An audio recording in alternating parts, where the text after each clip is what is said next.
Welcome to Hyper Music Talk. Andiamo avanti, buongiorno, tutte le nostre puntate di Hyper Music Talk, finché molto probabilmente a settembre riavremo il buon Paolo Liberti, ma intanto ci sono i contributi che abbiamo registrato, che sono comunque contestualizzabili in quello che è il nostro argomento principale, che è il mondo dell'intrattenimento visto da dietro le quinte. Io non vi farei perdere assolutamente tempo presentando quello che è il contenuto di oggi, che è Guillaume de Kadebostany, un bel personaggio, l'abbiamo intervistato in realtà più volte per Danceland, lo abbiamo anche iper recensito perché comunque l'album ultimo è veramente suonatela tradotto in italiano, suonate questo album al mio funerale, è comunque un album molto interessante. Andiamo ad ascoltare quello che racconta Guillaume de Kadebostany, cercando un po' di tradurvi quello che lui dice in inglese. Tra l'altro lui parla francese, ma è svizzero, quindi uno svizzero che parla francese, che parla in inglese, che poi dovrete comunque attendervi una traduzione in italiano. Ma in qualche maniera sicuramente ne verrà fuori un qualcosa di interessante. Ascoltiamo. Retake the every declaration. So, yeah. Guillermo, I want to start with the interview with how did your last track come about and your album? Yes, my new album is called "Play This at My Funerals," and it's my fourth album, my fourth studio album, and I wanted to, it's a bit strange, but I thought, okay, I'm an artist, I'm a creator, I create music, and I want to be able to design the music for my own funerals. And because I think, everybody is taking care of everything, but not the funerals. And I think it's quite important. So It started like that. I wanted to write the music. And then from that, I was like, come on, this is a good idea for an album. And then I started to write the music for the funerals. And I was thinking, like, what happened if I write the music for someone that is missing, that died, and then I wrote, and it was like, wow, it looks like a love song, it's the perfect love song. So this is all about my new album. This was my inspiration. And I don't want this to look like something like deadly or something negative. I want this to look like something positive. And from that moment, I started to collaborate with a lot of different artists. And every time I bring them into my studio and I explain my concept. Let's write music for someone you love, but that died. And the whole album was made in this state of mind. Okay, I jump the next question, because why the title and in this way? Okay, no problem. And so how did you meet Vasilina? Vasilina, she's a Greek artist, and I was. We had 2 sold-out shows in Athens 2 years ago, and she was opening for us. And it's interesting because, when I met her, I saw her on stage, and I was like, wow, I think she has something very interesting, very personal, I've never seen anyone like that. And I was like, okay, maybe one day, if I do a theater play, I will call her, because she also looked like the actress from Almodovar movie, this kind of very strong, elegant, mysterious. And also I love the voice. And then I was like, okay, maybe one day I will contact her. And then I had this opportunity to go to Paris in a special studio at Sony, the Sony studio, and I could invite anyone. So send an email, and I said, okay, do you want to join us in Paris and try to make music together for my upcoming album? And she said yes. But she live in Greece. She live in Athens. Yes. Athens. Okay. Yeah. And so, how did you produce the tracks? All tracks? How did I produce those tracks? Yeah. Technically, you mean?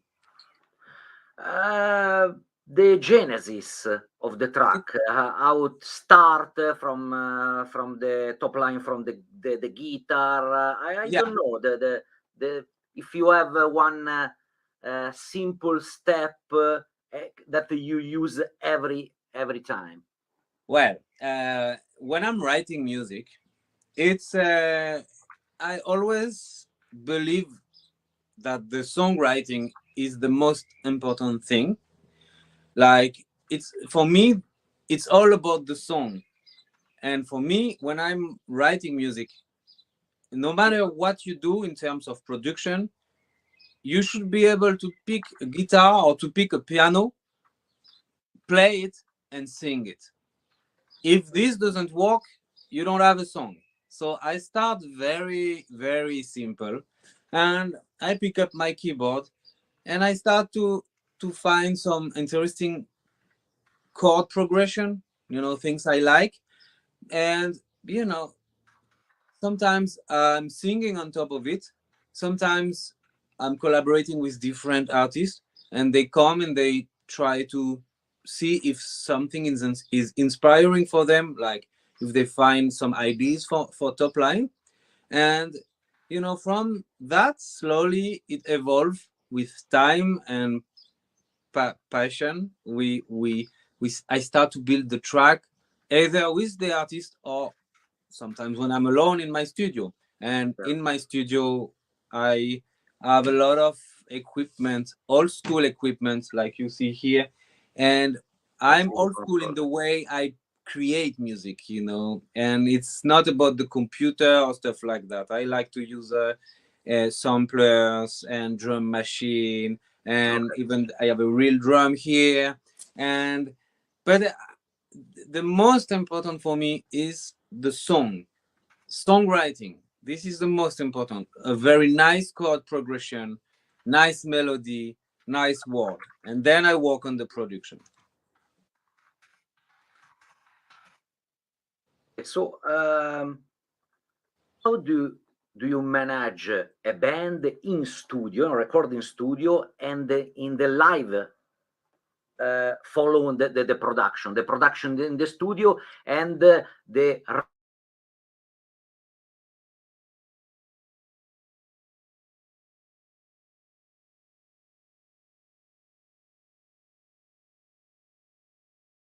to me it's very important that okay, look, my concept is a fictional country. It's the Republic of Kadebostany. I am the president. Okay, this is the concept. Then the way I work is I usually collaborate with a lot of different artists, vocalists from different countries. Then I'm creating the song in the studio. When I go on tour, I have a different team that are very good at performing live, because for me this is two different jobs. The studio is one thing, the live is another thing, and that's why I always separate those two things. Someone can be very good in the studio and very bad live, or maybe good live, but the person maybe cannot handle the traveling or taking all those airplane, and they're tired. And when I go to play live, I want every night a fantastic show, because people expect a great show every night, no matter if you're tired or or if you are having a bad day. But for me, when I go on tour, I have my special band. people that are very good at playing live, and I try to, you know, I actually I have two vocalists, one boy, one girl, and I always play my repertoire, that is the famous songs from Kadebostany and the new songs from Kadebostany, both. And I needed to find people that are able to sing very well those songs, and I try to create something a bit different live. You know what I mean? Like something that is a very special experience. I don't try to imitate too much the studio version. Of course, you recognize the songs, of course, but I try to make it a bit different. And yeah, I hope this answer your question. But in this way, you have the problem, for example, for the technical way that I don't know. One singer wanted this microphone. One guy want more keyboards too high. I don't.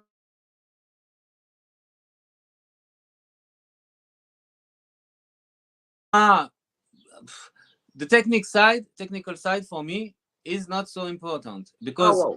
it's because I'm working with very good musicians, and the good musician, for me, they are the easiest to work with. There is no drama. But I'm working with those people when I go play live for many years, you know, so we know each other very good. We are used to perform together. I have my horn section, it's always the same.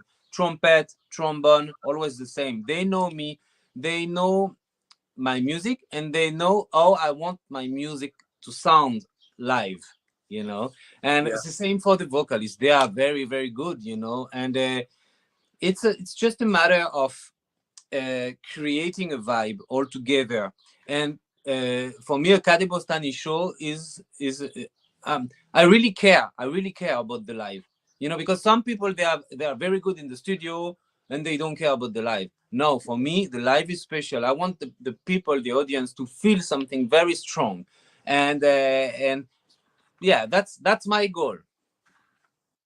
I understand. So we talk about the fan base. I talk with about the fan base. So about the hard copy, the vinyls, the CD.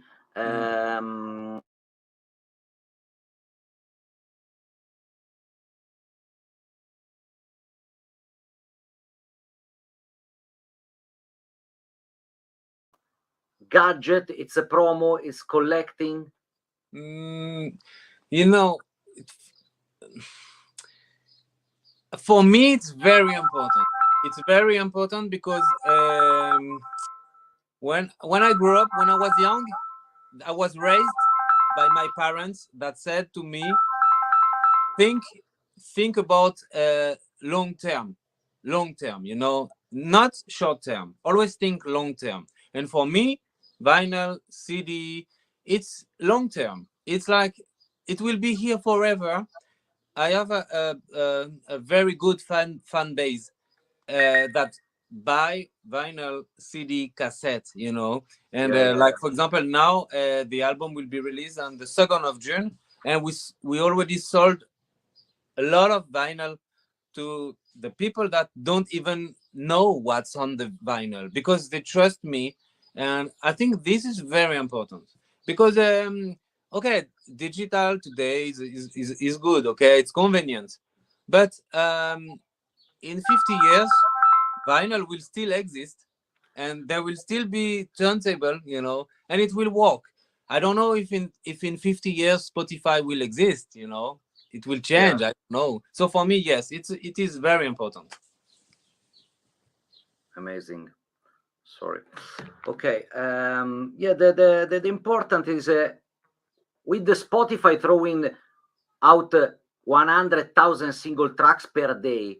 What is the point of making an album today? You know,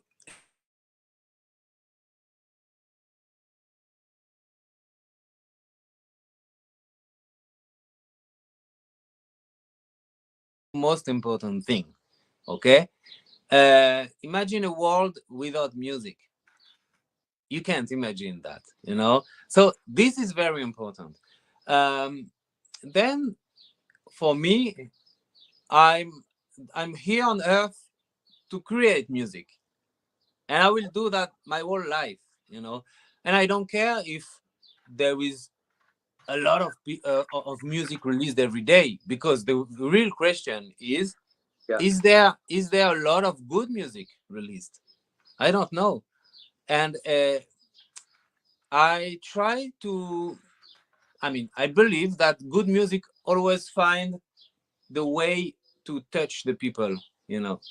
And it's not a competition, you know, but if you do good music, people will listen to it no matter what. Okay. Guillaume, thank you very much. Thank you for your time. And Thank you. I'm looking forward to read the interview. Ok, thank you very much. Ok, bye bye. Bye bye. È stato veramente carino. Beh, comunque è interessante il discorso legato alla produzione. Bene, 16 minuti volati. Chi ci sarà settimana prossima? Beatrice Quinta, direttamente da X Factor, il suo percorso che sta facendo attraverso singoli, attraverso quelli che saranno degli EP, stanno uscendo di diverse cose, molto probabilmente ci sarà anche in programma anche un album e ovviamente delle date durante l'estate. Beatrice Quinta sarà il prossimo contributo, quello di martedì prossimo alle 17:30, che sarà l'8, se non erro, 8 agosto, puntata 159, quindi insomma tempo corre. Beatrice Quinta con noi. Grazie intanto a tutti quelli che ci hanno seguito.